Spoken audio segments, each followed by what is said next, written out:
Naya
Next community.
Retired Colonel Sunday Ebe.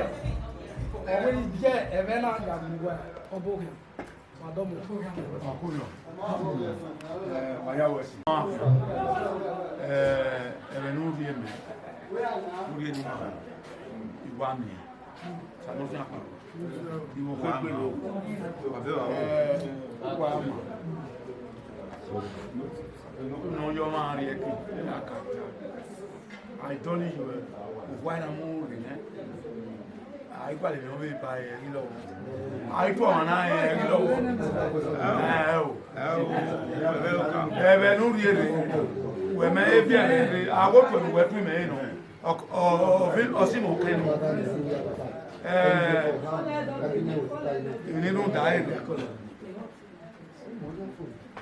É muito bueno. Sigo money. Eu da era. É bem aí cá vai. Alao. Vai. Já vai. Alao ni mo. Uya na bono akena. Hello. Atowa.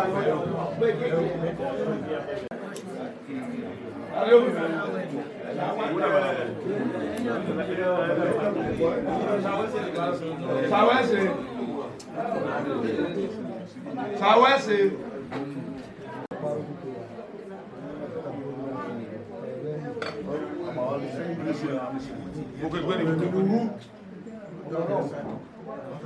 Anyone very well.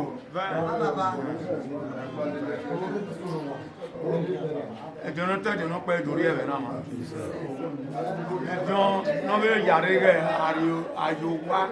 Yard, who have it here with Bomantia. Yeah, I didn't hear it.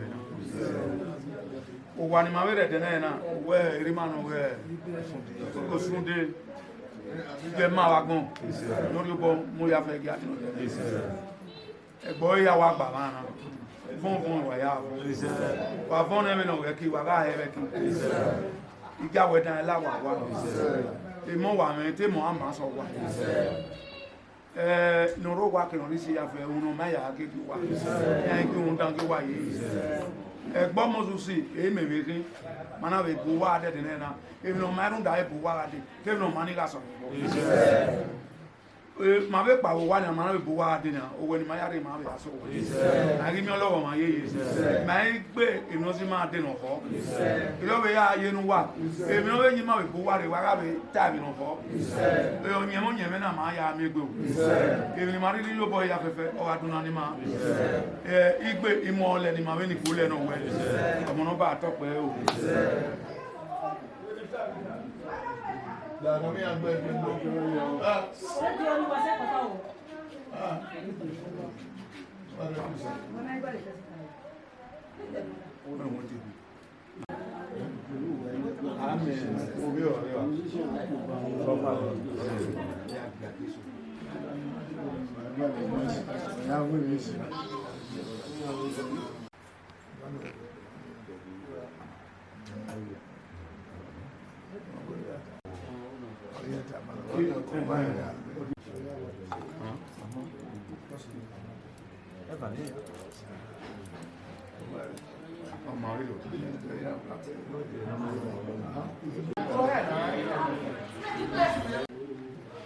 Tono wana ga go. Tono wa ga go. Tono wi na ga be fe. E go tono na da no. O fu e. Manu da di ma na na fu no.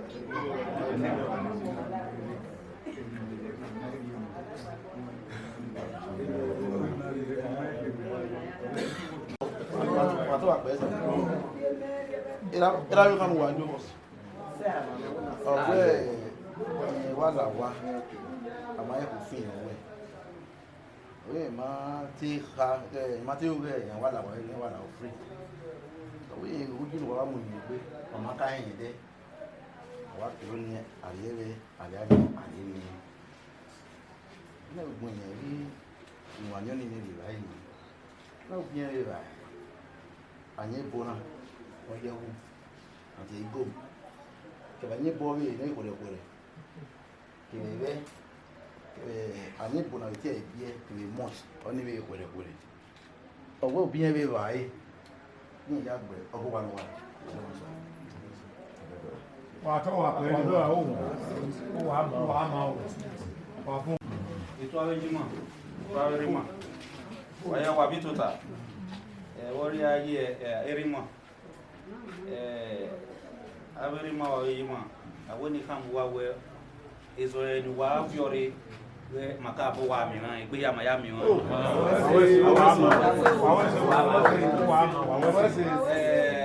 ori aye ogwenya na mu ke ma we na ri na ton we na do kai so e ma ga yi kai tie obi ma dige e ba no wa fiore ma de o ge mai ni mae ake so boyugi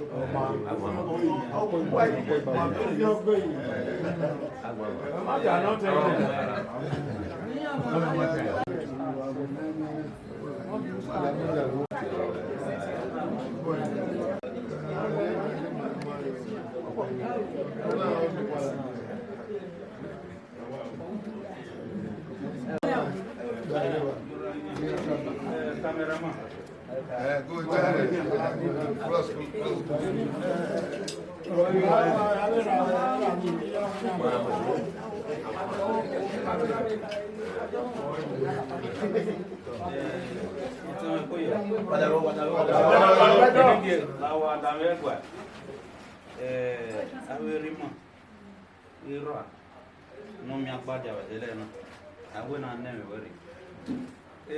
Averi ma bijima no ke o de no rere na no guma mi agba dia won ya wa ya yi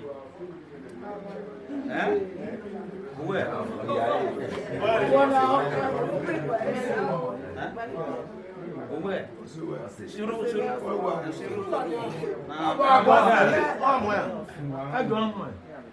otane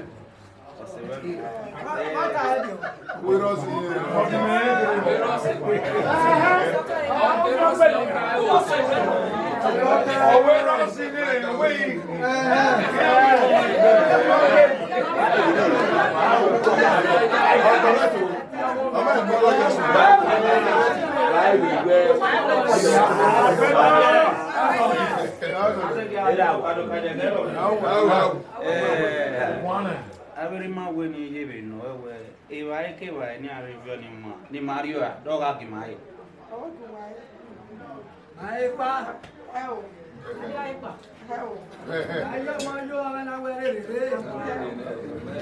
Ogba talk pe.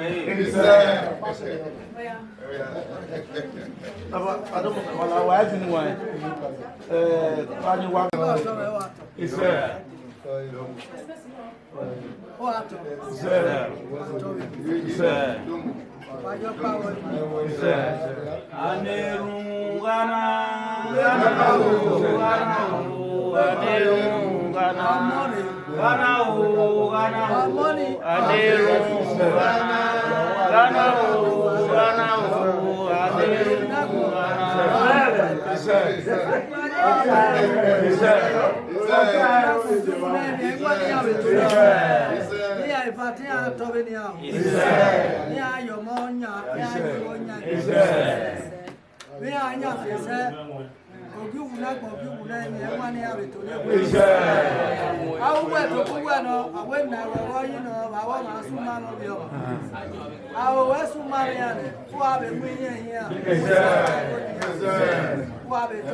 Egbe vana tota ema ma junu kan bena ya tota he owe naga wa ti omo ana omo ni so you ni ma we bi ne bo te introduction yan we introduction ka we ne but e mo nu gba na we cause we no gwa ya gba na mama en bo je gbe o bi yo so ni ke gberi ma isuwan mare akara e wana be tele na ye no ge Mr.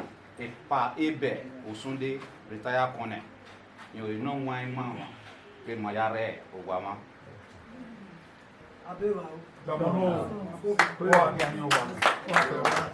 No ibe zeke pa Felix enodo lo man yo Osunde.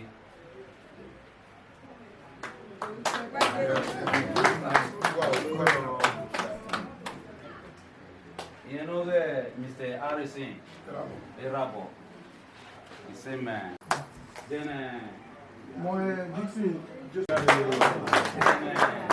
every man of it Mr. Rafe or Moigun.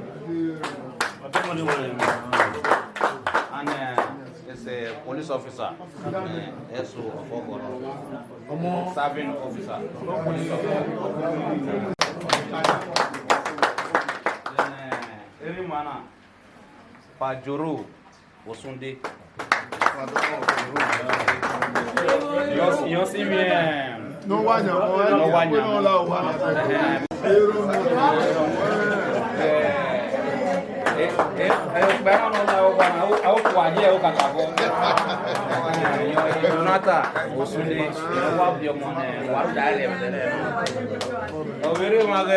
Andrew Yogama, the same family.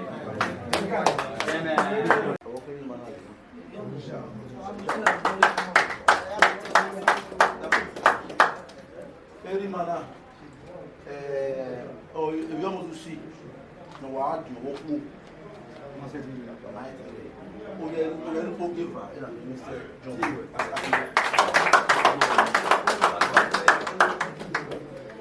ni ka gbon iji ma no bi e omo imalere re o mi ra bi je wa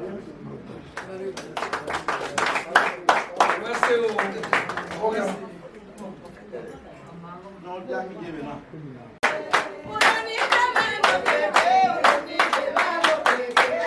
Wale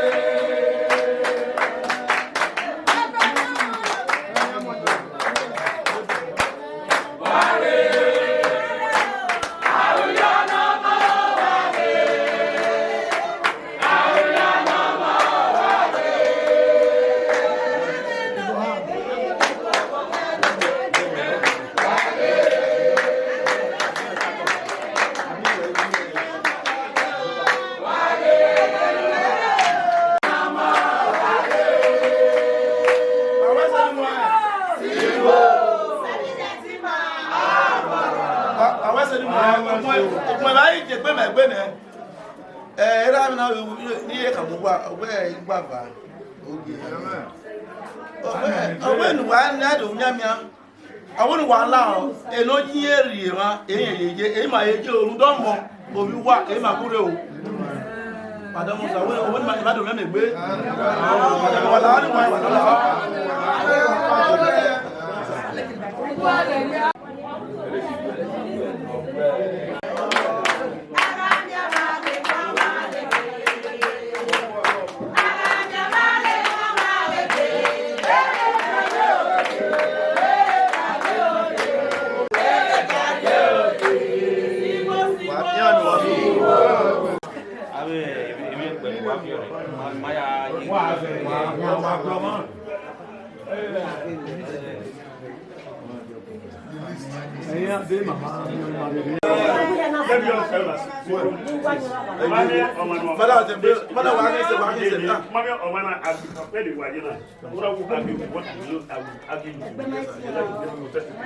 What I said, more going. He was on the head, the Holy Spirit. Your Bible, the Holy Spirit. Your Bible, the Bible, my Bible, the Bible. Because you don't know the head, you don't know. Okay, Mammy, I don't know that. And I'm okay with my yes, yes. So, when I'm here, when I will buy. Yes, but since here, I need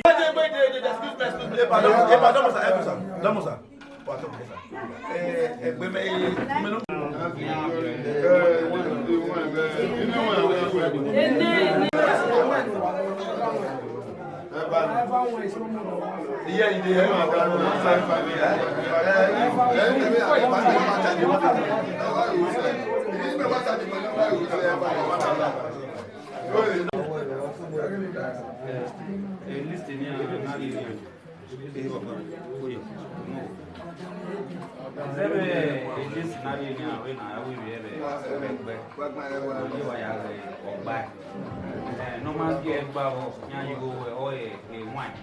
They buy even so yeah you go anywhere.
Não, mas tu mama por ele. Fazer mais olha. Olha. Eu tenho aqui mesmo.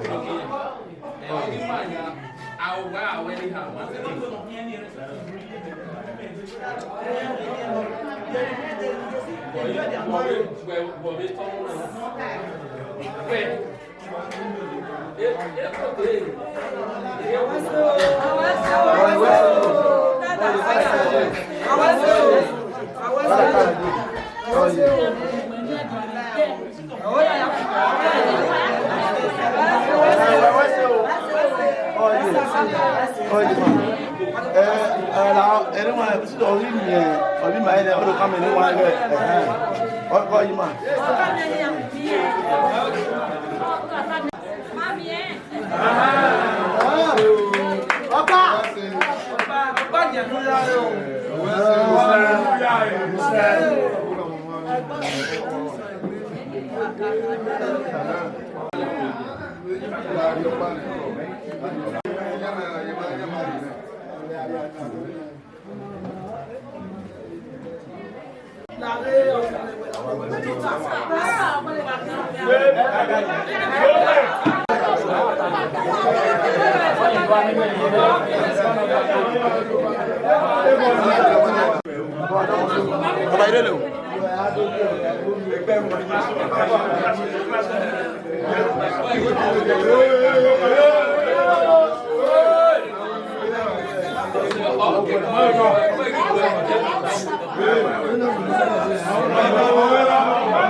ele mexia viu ele mano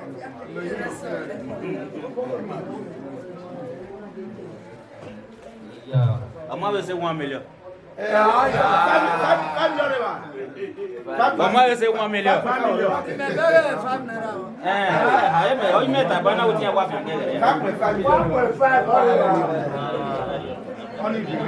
Dona Yumwen. Você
Primeiro não dá, ele. Não, não, a ver que é, mano, é?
ọmọ ní gáyì nù ẹ̀ náà.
Okay now.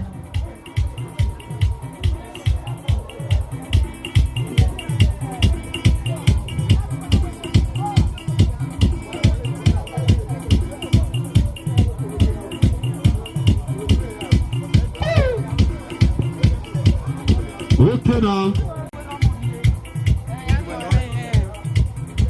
You're snapping. What are we doing? Snapping. DJ Killer. Maybe big booking now. I wonder if there. Everybody might give you see your kitchen with or not.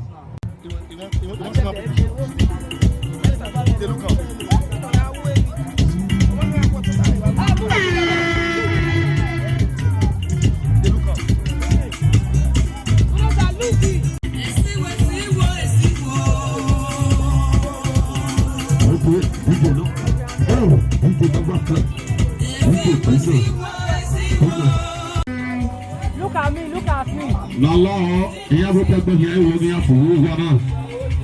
Ọkùn wa wa fi ke woni wa wo le gbe la wa na ti wa.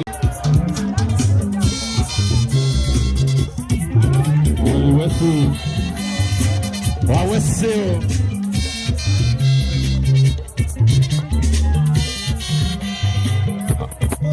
Azama. Sure. You don't know what this is, you see. I see the spread the cell, that's where the DJ is.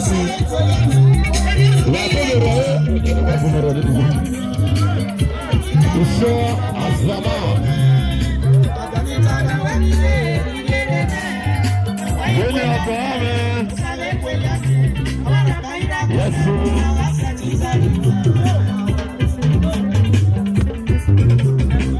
Wako gba di pota bi lo ni ọdún ame. Meni wala da ko fi do ni wa ta di pota. Wa gba di pota. Iri awa.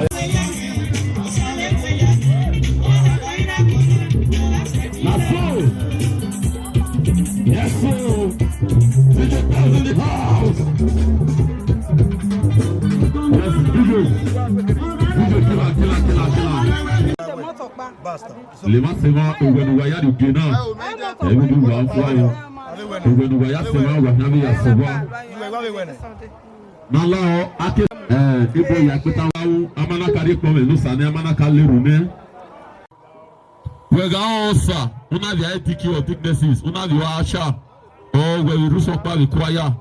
Ugo aleru ilatiana do yeru kugina. Any man of God in the house?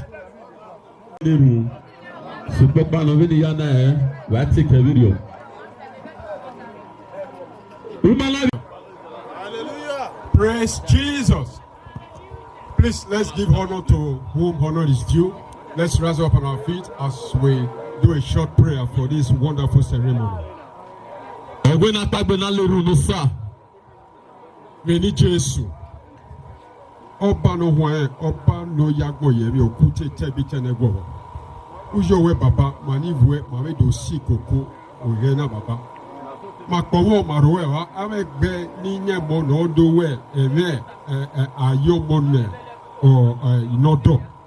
Baba makowo baba, eti wewe niwe mayasi koko bedene. Baba la odori ofure yuwe bima meni Jesu Kristi. Baba eno wa si odogba no si obuyobure no si Ọlọ́run no si oleyole baba mo ehia ruwe bi ma be ni Jesu. Baba ma la ho baba iri oba no yagbo yemi. Ma be ti opa wo bi ma baba la ho wo. Ofure Allah oda egbirame ya we ma be ni Jesu Kristi. Ami ate duke na fo baba. Am be wo ho e ma ya we fo be ni Jesu Kristi. Baba o la ho wo. Ma ave dojo ọmọ mokore nodo baba la ho ame na baba ofu egbe gegun ya robe ni Jesu egbe na we gegun ya robe ni Jesu afia bo gegun ya robe ni Jesu Allah da we gegun ya robe ni Jesu ebi bie mo la ho egeso la yan po ni Jesu eno ga sieso le gbe mo ran re baba ya se gbegbe baba la ho mo ya robe ni Jesu. And I hear my no way, Baba Bedene, Beni Jesus Christi no me of Fama. Is hallelujah. Oba talk by the only by. Let's clap for the man of God. Let's put our hands together for the man of God. Omonzusi. Omonzusi. Les masses banana. Osa odo lerune na yakugina. Les masses a ti egbe no pe deba egbe no fu. Egbe no dolo maji. Oriono. Egbe no pe deba egbe no fu. Egbe no dolo maji deba egbe no si na la zia. Na dele la zo ale zuketo. When I was fine, I was fine DJ. I had a best room that way. Omo and the river. Allah. When I fine, I was fine DJ. I was fine and the river. Yeah, the river there now. David.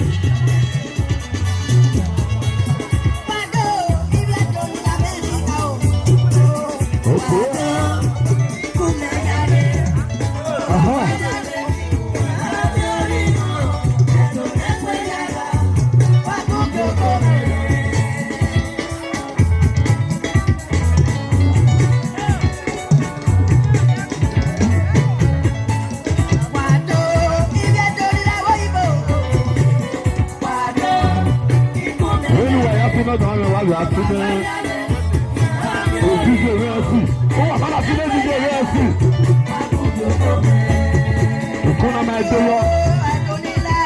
As you are going to celebrate, remember the people on the history. Osarumwen, Ogba,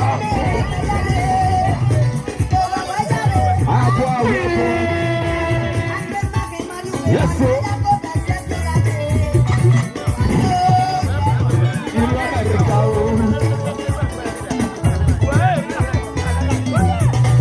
Yes, sir, Osarumwen.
Hallelujah.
Hey!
Ọmọnà rẹ̀ ọmọ yẹn wá ní tiẹ̀ kù. Ugbẹ́rẹ́ mọ́gì tún ní tiẹ̀ o. Ugbẹ́rẹ́ mọ́gì tún ní tiẹ̀ o. Lẹ́nà bá rẹ̀ lè dí àgègè tiẹ̀ o lọ o. Ìbánu rẹ̀ ánú rẹ̀ láti wá o. Ugbẹ́rẹ́ mọ́gì tún wá ọlọ́pọ̀ Nàìjíríà ṣe kò jẹ́ yẹ̀ fún ọlọ́run lẹ́pa ọlọ́pọ̀ kápẹ́. Ugbẹ́rẹ́ no kágbẹ́jì. Ugbẹ́rẹ́ no kágbẹ́jì. Ọ̀pẹ bàbá àmàlù kan mẹ́kọ̀ọ́ rẹ̀ o. Ìbámu kápẹ́ náà wẹ̀ obìnrin nígbàdí ẹgbẹ́ náà wẹ̀ lẹ́sẹ̀rẹ̀ wọn máa ń pàtẹ́. Ọlọ́wẹ́. Kíyá dẹ́kun jẹ́ òjò rẹ̀. Kíyá dẹ́kun jẹ́ òjò rẹ̀ o. Amákùnrin ṣàṣọ wá. Wáre o. Ìbámu kápẹ́ náà wẹ̀ hàn. Olúlẹ̀ òun wọn náà ká ìbá ìjẹ́ tó àyàfi nílé àbílẹ̀ ẹ̀kọ́ rẹ̀ o. Wọ́n bá ń lò ṣe kùn díẹ̀díẹ̀. Amákòlùkè afẹ́rẹ́wé o. Amákòlùkè afẹ́rẹ́wé o. Wọ́n bá mi máa ń fi ẹ̀sùn mi náà o. Ìgbà náà ó máa bàbá ìròyìn pé ìrìnàmà pàdé. Ìbá ìjẹ́ náà pé àmúnà mi ìwà wọ́pọ̀ lọ o. Ọdẹ ìwé wẹ̀kí. Ọdẹ ìwé wẹ̀kí. Ọdẹ ìwé ó lọ sáré mẹ́wẹ̀kí. Èmi náà ọgọ́mà èyí lẹ́sọ̀ máa. Ọ̀gáre ka ọ̀gárù tó ètò bọ̀wádé. Àwẹ̀ mọ́mọ́ nu wẹ́wẹ́ mẹ́tàlí nu rẹ́gẹ́ èfò. Nu rẹ́gẹ́ èfò. Rẹ́gẹ́ èfò. Rẹ́gẹ́ èfò. Ọ̀nà ìrìnsẹ̀tì fò yéye. Ẹ̀spáyà ẹ̀sẹ̀tì fò. Òsànàkú ìmẹ̀rẹ̀ wẹ̀kú pèsè ọ̀dọ̀ wa mẹ́. Ọmọ kan ọ̀rẹ́ mi lọ́wọ́. Òsànàkú ìmẹ̀rẹ̀ wẹ̀kú pé ní màrá pa bébí o. Ọmọ kan ọ̀rẹ́ mi lọ́wọ́. Lẹ́yìn pé àbúrò èrí kò rẹ́kúrò Ọmọ kan ọ̀rẹ́ mi lọ́wọ́. Sọ̀pàrúwé nàyà o, una sẹ̀rẹ̀ bò pé ànúwẹ̀ mọ̀ ẹ́. Ọmọ kan ọ̀rẹ́ mi lọ́wọ́. Ọ̀rẹ́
God do me.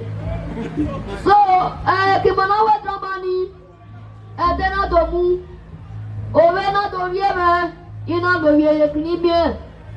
I will be a Casola, I will be a Bayan.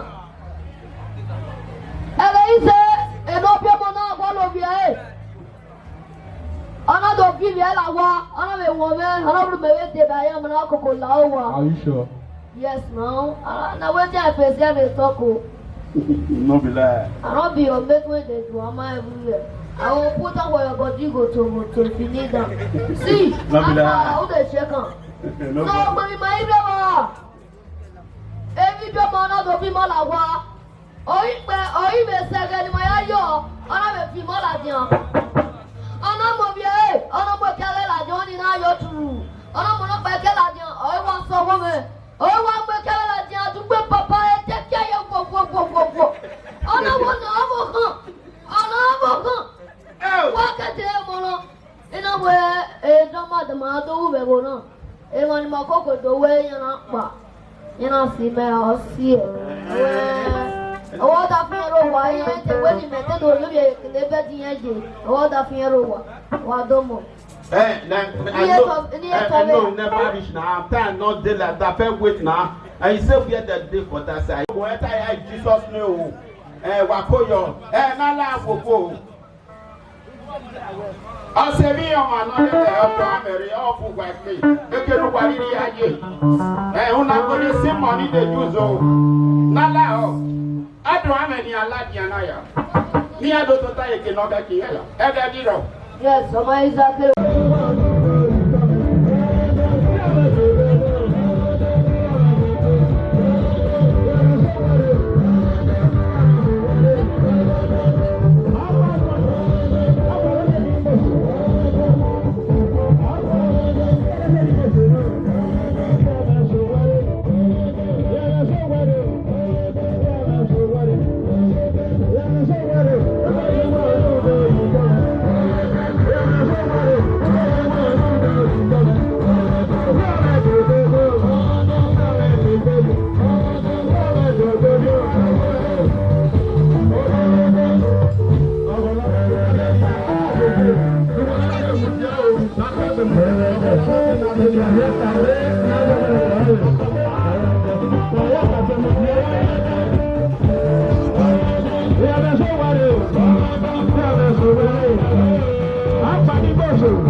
celebrate this union that you have ordained.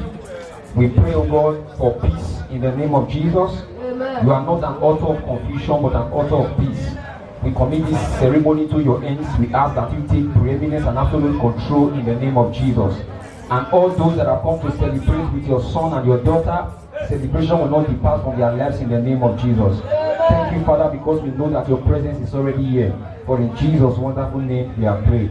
Amen.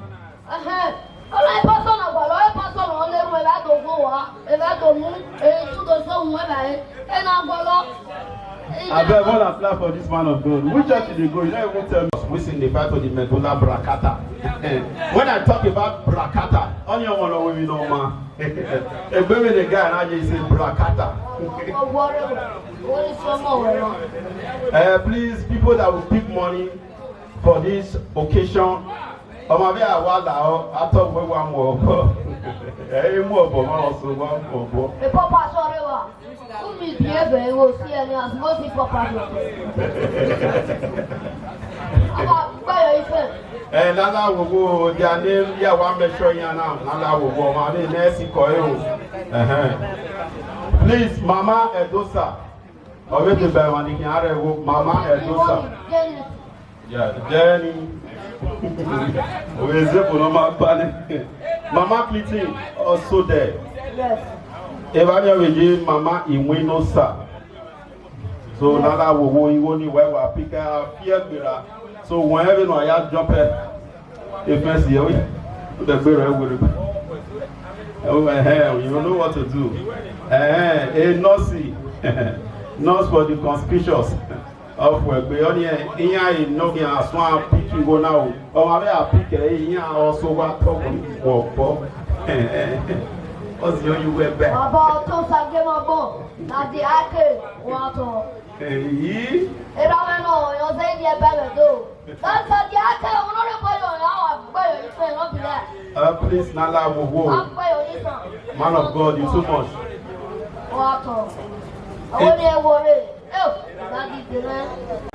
I'm a boy, I'm not a check. Daddy, IK of Zoloto. Not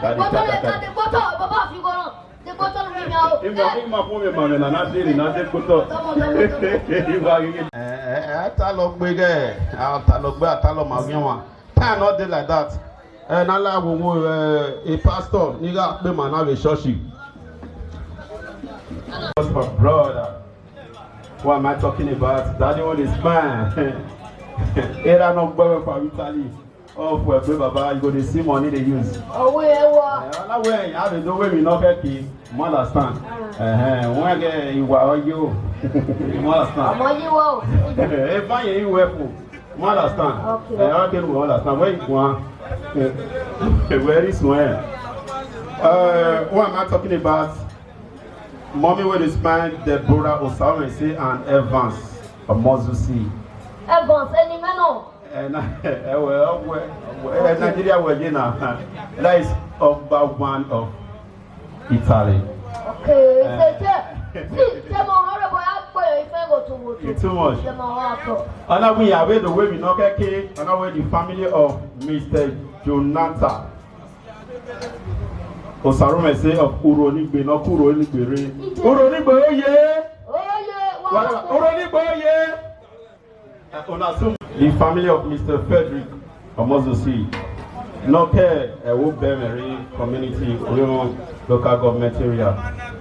Honor with Zorio, honor with traditional marriage ceremony of their children, Deborah, Osarumwen and Evans Omonzusi.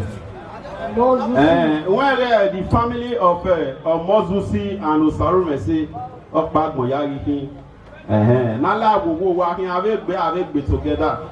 But maybe we marriage, you maybe we are marriage. Next 2 years, last 2 years, we met with me. I will get this organ till today now. Oh, you know, you're and I will next year anyway. Maybe I'll be home next year. My woman, maybe we marriage. You woman, marriage.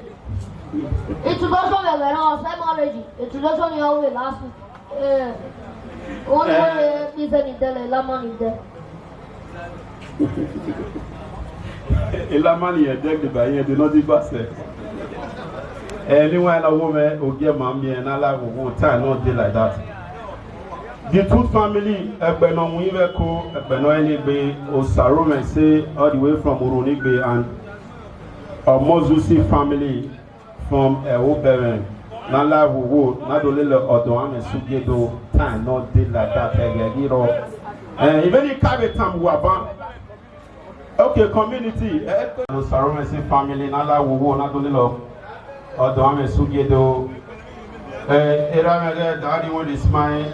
Daddy Evans Omonzusi, Deborah, Osarumwen say, Waiwala Diana, Egegiro, Nala Wuwo. The both family, Nala Wuwo, Nadolele Odoame Sugedo. Please, please, please, please.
Yeah.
Ogba, what's the war while we buy? Why are you dating? Why do you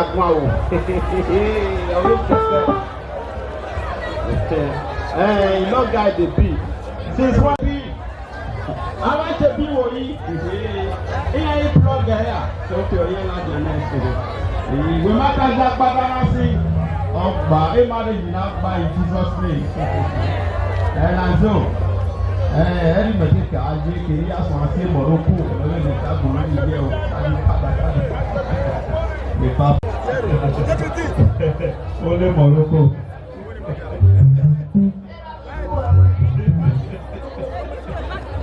Ó lé Morocco. That's my super cousin. Ayé lè dọ́sí náà gbogbo ẹ̀ please. Osarumwen, please you people should come out to call the king. Don't forget no, we don't want to please.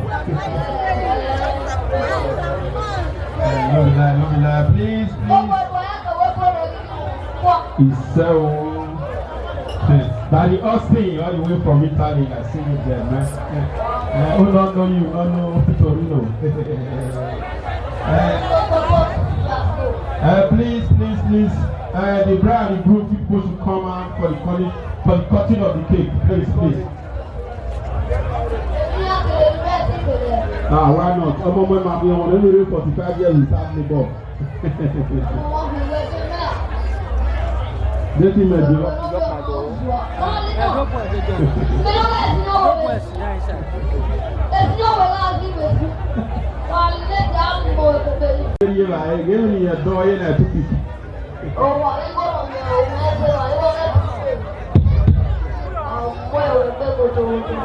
And the spelling of Jesus, please. Why you cameraman? And the spelling of Jesus, please, you cut the cake. 1, 2, J-E-S-U-S.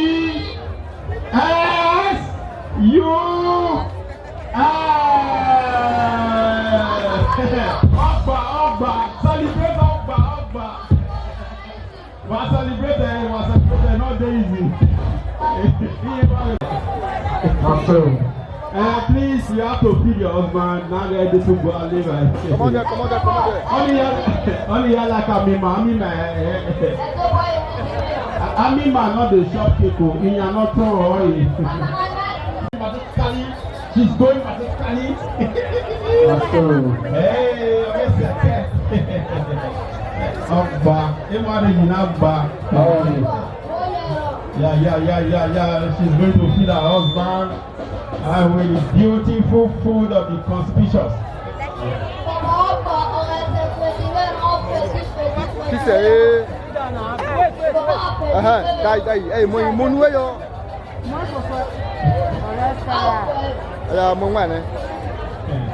Oh, yeah, I need to know.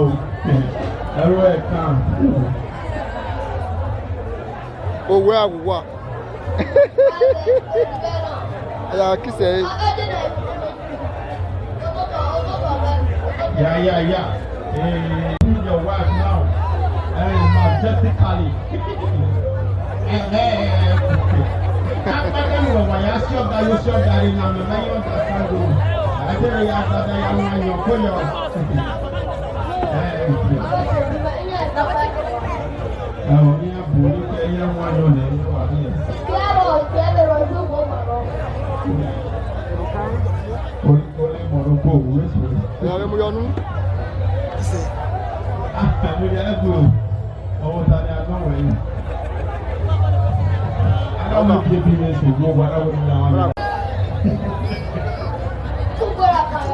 No. Go for it. Before they call you now.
Mr. Samuel,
Baba,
camera should be inside.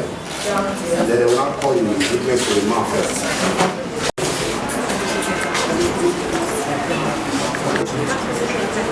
Omonzusi then after that, certificate. Boy, go to the back. Okay, good boy. After that, you just I want to dance for you. Mama, not this. Go.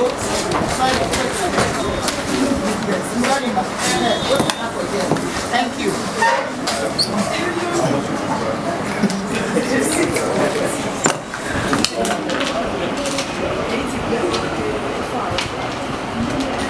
Please put your phone on silent. Shall we all right, please? Your phone should be on silent. Let us try. Welcome to regular marriage. What is about to take place is called first marriage or friendship. Are you here to become man and wife? Asking you. Are you here to become man and wife? Listen to the law. Know ye that be the public taking of each other as man and wife in my presence, and in the presence of the persons now here, and by the subsequent attestation thereof, by signing your name to that effect, to become legally married to each other, although no other rights of civil or religious nature shall take place, and that this marriage cannot be dissolved during your lifetime, except by making judgments of the laws. And if either of you, before the death of one another, contracts another marriage, while this remain undissolved, thereby guilty of bigamy, like of other offences, 7 years imprisonment without the option of time. Man, repeat after me. I call upon you. Repeat after me. I call upon you. All persons here present. All persons here present. Witness that I. Your name? Yes. Tell me. What's your name? Whom are you seeking? Mention of you. Deborah. To be my lawful wedded wife. By exchanging your marital vows, repeat after me. To be my love wedded wife. To be my love wedded wife. To have and to hold. To do what? To have and to hold. To have and to hold. From this day forward. From this day forward. For better, for worse. For richer, for poorer. Sickness and in health. Come on. In sickness and in health. And sickness and in health. Love and to cherish. Love and to cherish. Till death do us part. Come on. Till death do us part. Woman, repeat after me. I call upon all persons here present to witness that I, your name, take this name, to be my love with a husband, to have and to hold from this day forward, for better, for worse, for richer, for poorer, sickness and in health, to love and to cherish, and to obey till death do us part. Face each other, man, take a ring. Push it on her fourth finger. Look at yourselves, eyeball to eyeball. Push it in. And the other. Woman, do the same.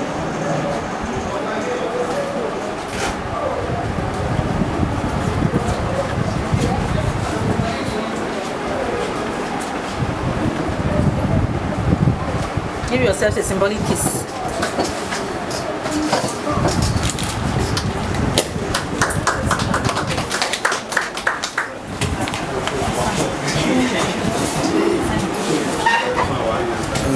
Down, side.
Both of you should hold this certificate. Osanokwe mere weku